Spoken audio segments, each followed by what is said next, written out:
I've got fragrances today you could pretty much become obsessed with. There's something about each of these that causes me to come back to them again and again. They're either unique, or maybe there's something about the sweetness or the spice or just that perfect leather note or something about them that just makes me think, man, I need to be sure this is in the rotation again this week. I've got half designers, I've got half clones, and so I'm pretty much covering every price range, and hopefully you'll find something that you like in this video. So go ahead and do me two favors. One, subscribe if you haven't. I've got videos coming out almost every day now. And two, give an absolutely obsessive click to the like button. If you like the video, let's go ahead and get in. All right, let's begin with this one. This stuff, oh my goodness. I looked for this one for about a year before I finally bought it and was able to say, yes, this is definitely the right one, because it's often listed in a confusing way and it was in stock at a decent price. This is Kenzo's 2022 release, different from the prior Kenzo EDP.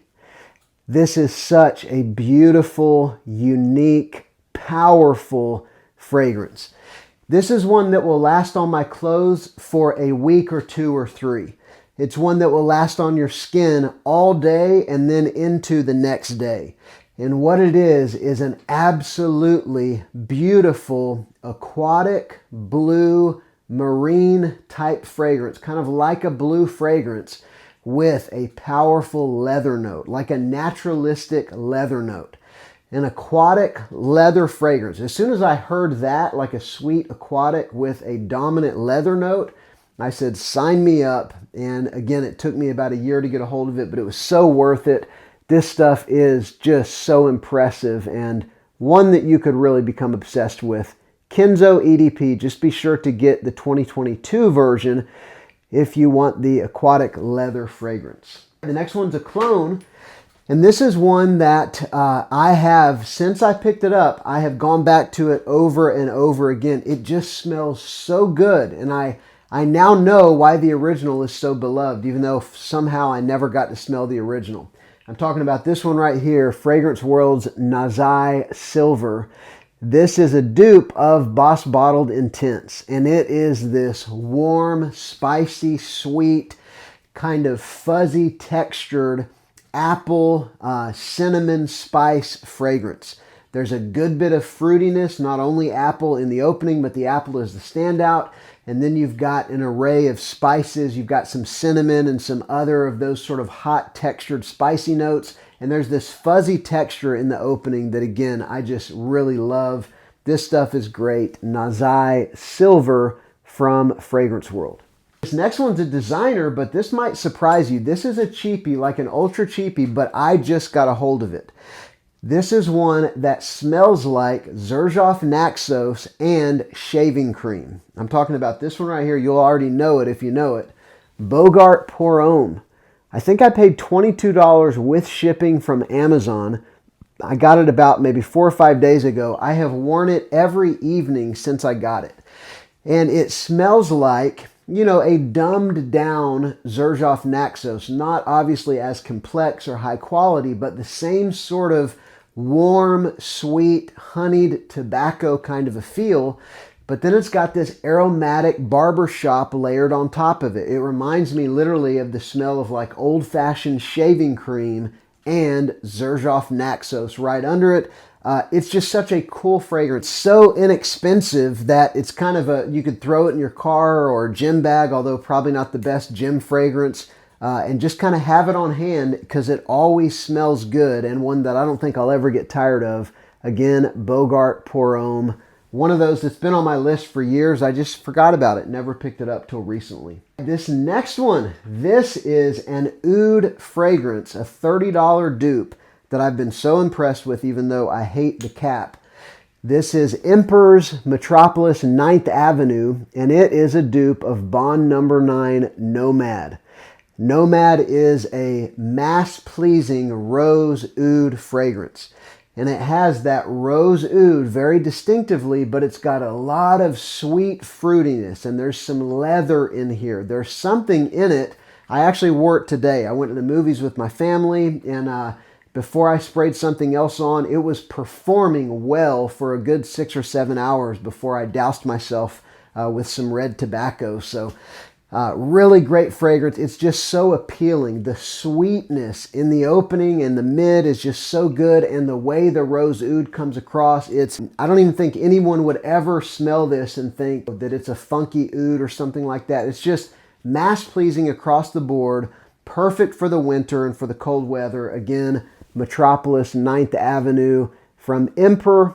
And I've really been impressed with Emperor lately. The next one, another designer, and this is one that, again, was on my list for a while, but I delayed. You know, I've got so much stuff on my list, but I finally got it, and I thought, oh, this is so very good. Why doesn't this get more love? This is one of the Guerlain L'Homme Ideal fragrances, and this is L'Intense, or in other words, Intense. And it is that perfectly appealing, alluring, mouth-watering almond, that sweet almond accord that's in all of the Ideal fragrances. But this one's got a good deal of spice, and it's got incense. It's got a smokiness. It's got a couple different kinds of pepper. You've got some leather in here. And so it's got some similarities to the EDP, but it doesn't have the cherry. And it's got that smokiness, that incense. If you like any of the Ideal fragrances, or if you've never tried one, this could be a great place to start because it's easier to find and it's usually pretty reasonably priced, more so than the others. So again, Ideal L'Intense, really great stuff right here. Next up, I'm going to go with another dupe. This is one that I just got in maybe a month or so ago, and I'm telling you, I've been wearing it consistently. You'll see by the dent that I've put in this bottle. This one is a dupe of Maison Crivelli Oud Maracuja, or Maracuja, depending on however you're supposed to pronounce it. This is Zoha's Passion for Oud. And this is a passion fruit oud fragrance.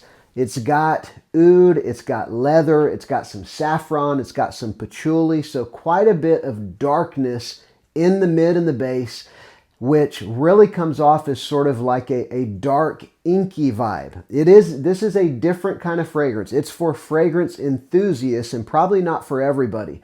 But if you love artistic fragrances that are unique but still smell fabulous, my wife has told me she liked this one, although other times she said she hasn't. She just didn't know what it was. My sister told me she really liked this fragrance. This is one that I would say is so unique, but it still somehow has a kind of mass appeal or a kind of mass-pleasing vibe, even though someone would not understand what they're smelling if they smell this one.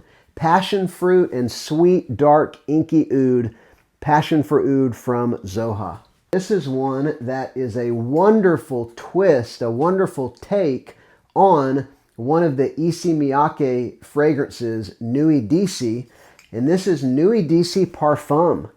And this is basically a vanilla leather spice version of that fragrance.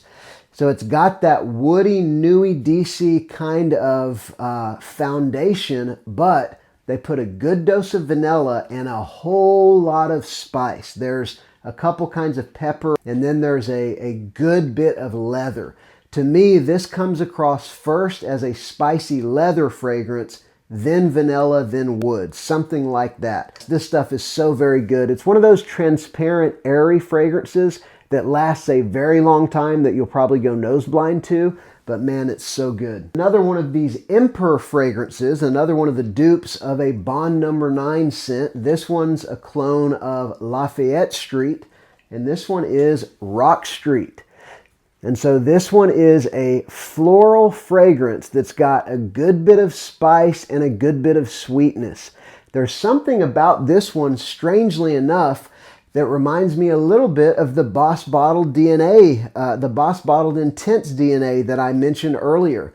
And I thought maybe I'm just crazy, but whenever you go to Fragrantica where it says people say it smells like this, there are other people who feel that way as well.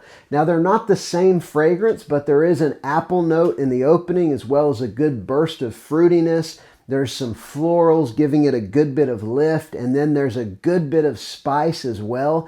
This is one, as many Bond Number 9 fragrances are, that will appeal to a lot of people. This is one that'll get you compliments and actually has surprisingly good performance for a $30 fragrance.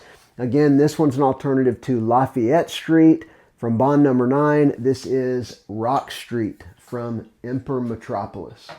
Back to another designer. This is one of the flankers of La Nuit de l'Homme, one of the Hall of Fame sort of date night fragrances, or I would say special event fragrances.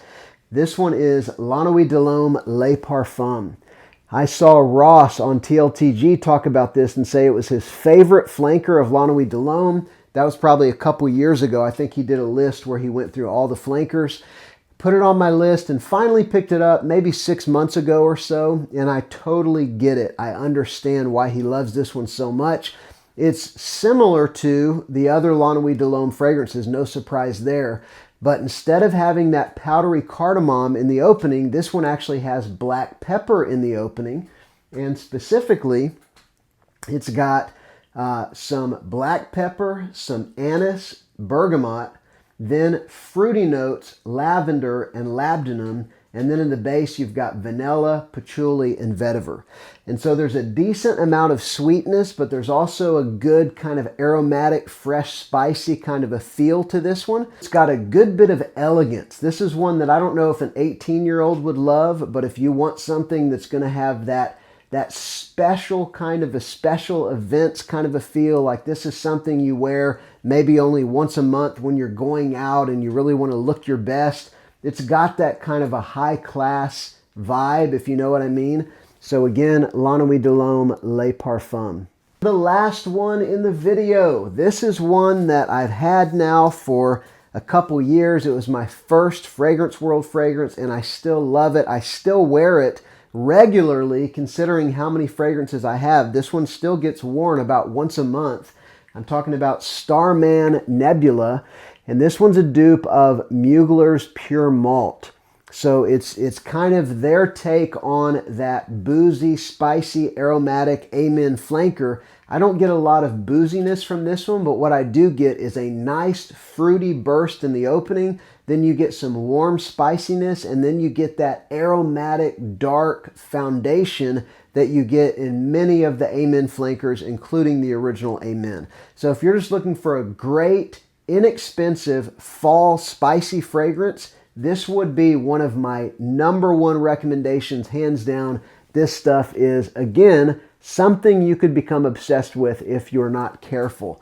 So this has been 10, I believe, fragrances that you may just become obsessed with. 5 designer, 5 clone fragrances. But let me know some of your picks. What have you been just mouth-wateringly obsessed with lately? Remember to subscribe if you haven't done that, and give an absolutely obsessive click to the like button. Just if you like the video. I'm Justin, and this is Sillage Scents. I'll see you on the next one.